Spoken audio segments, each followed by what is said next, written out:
Let's turn our attention back to the war in the Middle East following, of course, the Hamas terror attack on Israel back in October 7. Now, there are still 137 Israeli hostages being held somewhere in Gaza, and we've seen pictures out of Gaza today at how much damage has now been done there. But worse, Hamas has warned that none of them, and I repeat, none of them, will leave Gaza alive unless its demands for prisoner releases is also met. One of those hostages is 79-year-old Gadi Moses. Now, he was kidnapped from kibbutz near Oz on the 7th of October. That was the day of the terror attack, along with his ex-wife, 78-year-old Margalit. Now, Margalit was freed by Hamas during the ceasefire, but Gadi still remains hostage.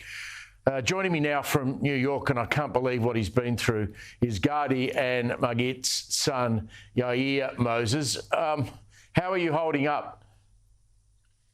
Very, very tough, very hard to hold up, yes. You know, today when someone said it was the 7th of October, that is 2 months ago. It's such a long time. And when this terror attack happened and your parents were taken, I mean, I would have thought you would have hoped that there would have been a quicker resolution for both of them.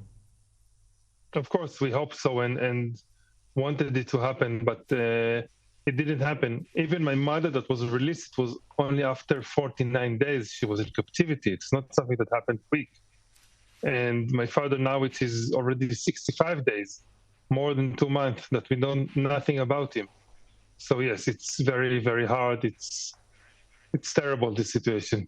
It's very terrible. Explain to us, if you can, how you first came to find out that your parents had been taken from the kibbutz on the 7th. Well, about my father, we know it because his life partner, Efrat, has updated that he was taken. She sent a message saying he went out from the safe room and told the terrorists that came into his home, take the car, take money, take me, leave the girls behind.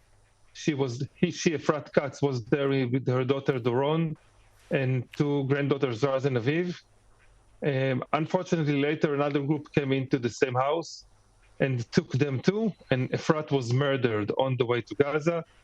Doron and her daughters were kidnapped and released after 53 days. About my mother, we just, around 9:30, we just lost connection with her. We didn't know what happened, and we didn't know exactly what happened.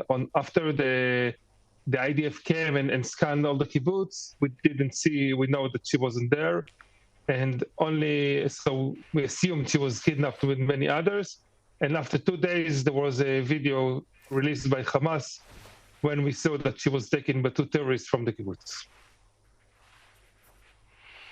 Yair, I wanted to find out from you what your mother's told you about her time at the hands of these terrorists that kidnapped her. But let's just concentrate for a moment on your father.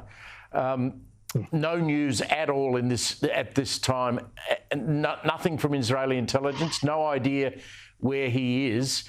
Are you fearful now that Hamas has made this threat that unless they get their prisoners swapped, then none of the hostages will get out alive? Of course I'm afraid, because he's a person that is almost 8 years old. We know nothing about the condition he's held. You know, even if without the Hamas threatening what they just threatening, we don't know what they're doing to him. We know nothing about him. Red Cross never saw him. He's almost 8 years old. With him, there are more people in this age. There are others that are wounded, maybe sick, that must get their medicines, and many other reasons. You know, even for someone in his 20s to be 65 days underground, it's not it's very bad. So elderly people or people who need their medicine, it's unbelievable. You cannot even describe what they're going through. So we are very worried, even without what Hamas is saying.